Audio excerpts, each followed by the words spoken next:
Assalamualaikum warahmatullahi wabarakatuh. Kembali kita akan mendiskusikan materi bahasa Inggris. Pada kesempatan ini Bapak akan menjelaskan pada lembar kerja kamu itu pada halaman 29. Jadi pada halaman dari 29 sampai halaman 31 itu ngebahas tentang bagaimana kita menggunakan kalimat dalam bahasa Inggris ketika kita mau menjelaskan pekerjaan yang sudah dilakukan. Pekerjaan yang sudah dilakukan baik tadi pagi atau kemarin atau minggu kemarin atau tahun kemarin atau beberapa puluh tahun yang lalu ya. Contoh, sejak kapan kamu makan nasi? Nah, ini sejak kapan kamu makan nasi atau dari kapan kamu makan nasi? Nah, kita bisa menggunakan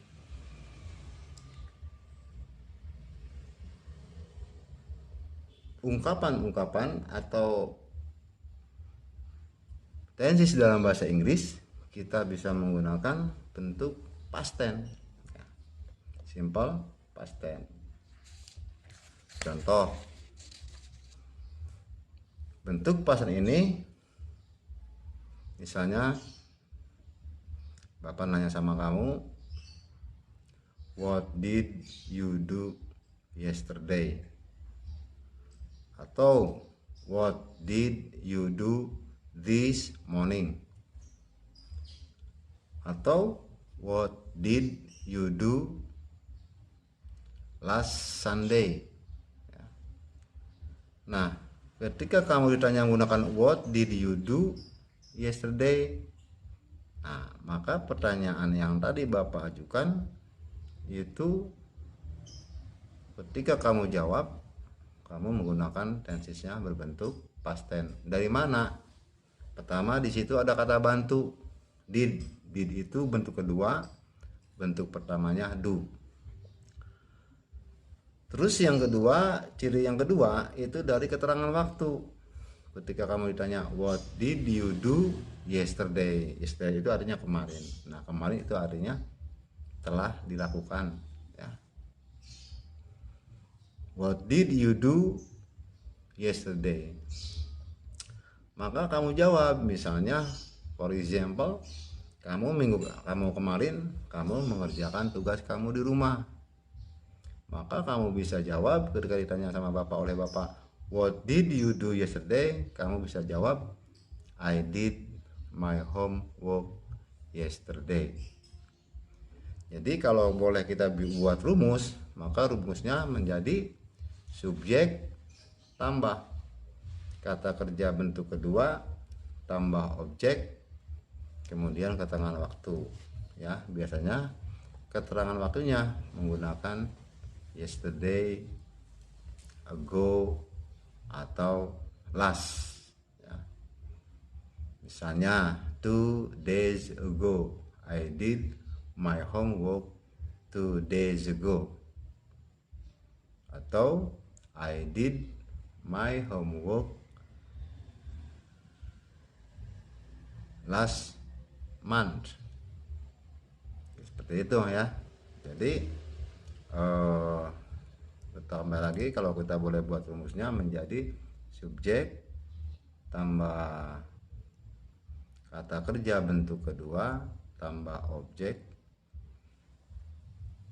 tambah keterangan waktu ya. Seperti tadi, bisa menggunakan yesterday, bisa menggunakan ago, atau bisa menggunakan last, tergantung pada waktunya ya.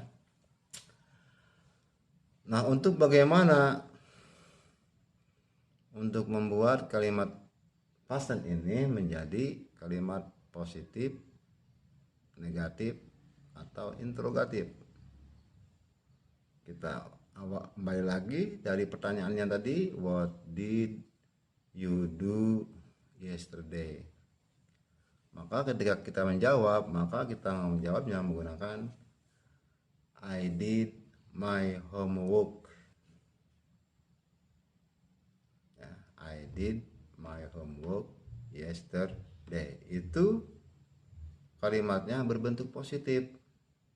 Ya, subjek. Di situ ada did bentuk kedua, kemudian my homework dia sebagai objek, kemudian yesterday sebagai keterangan waktu, ya. I did my homework yesterday. Did ini bentuk kedua. Bentuk pertamanya adalah do, ya. Do menjadi did.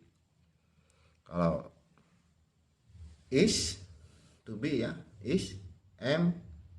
Nah, ini menjadi was untuk bentuk keduanya, sedangkan are menjadi were. Seperti itu, ya. Nah, bagaimana kalau kalimat yang tadi I did my homework yesterday itu disebut kalimat positif? Bagaimana kalau dibikin menjadi kalimat interrogatif? Ya, maka did-nya ditaruh di awal kalimat.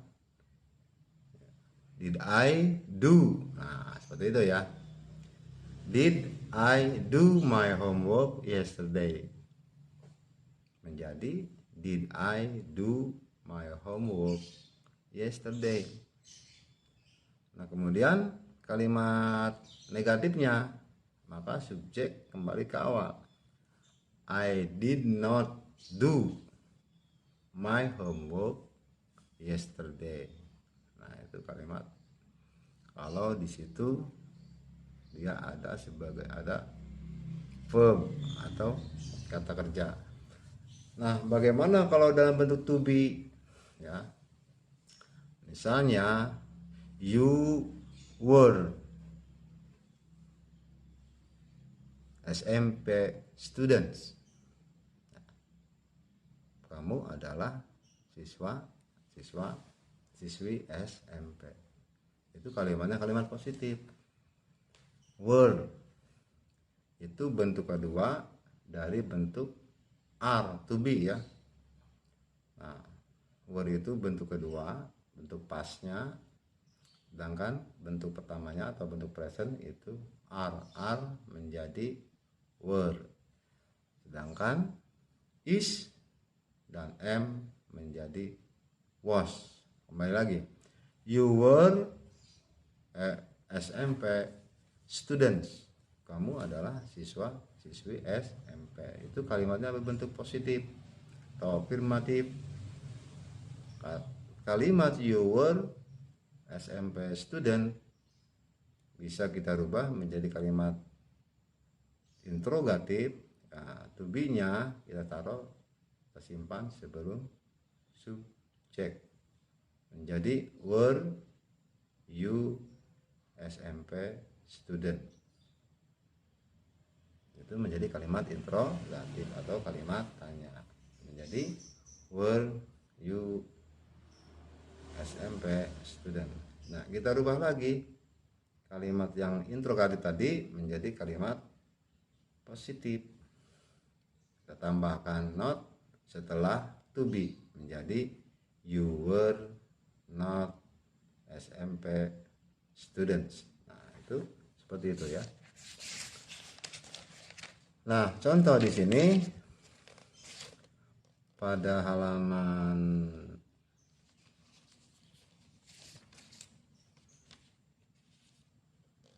30 itu ada contoh, ya, pada dalam buku kerja kamu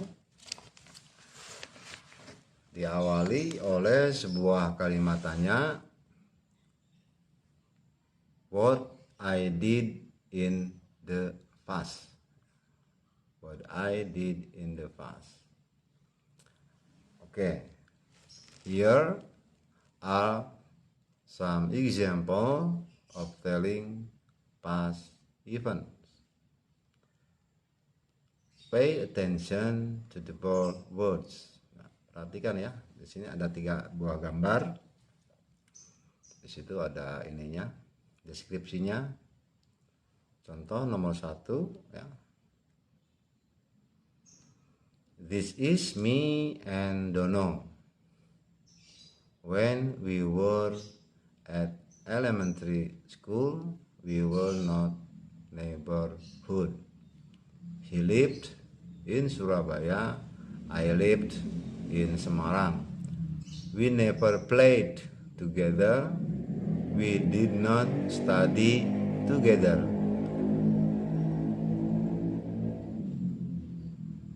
Now we are neighborhood.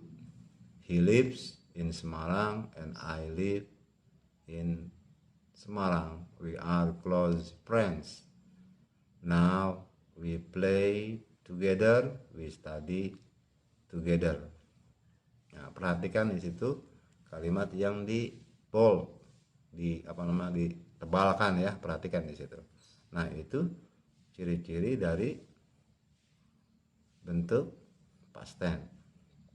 Nah, terus yang nomor 3 lanjut aja ya. Ini look at the picture, perhatikan gambarnya, dia sedang apa.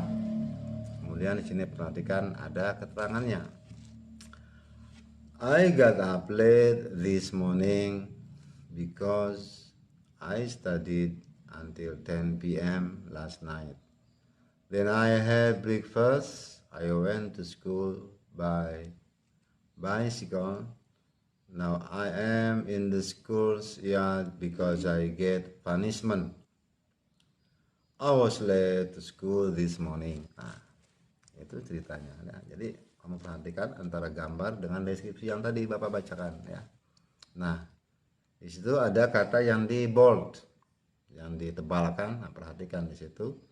Itu adalah bentuk past tense. Nah, dari gambar 1, 2, dan 3 ini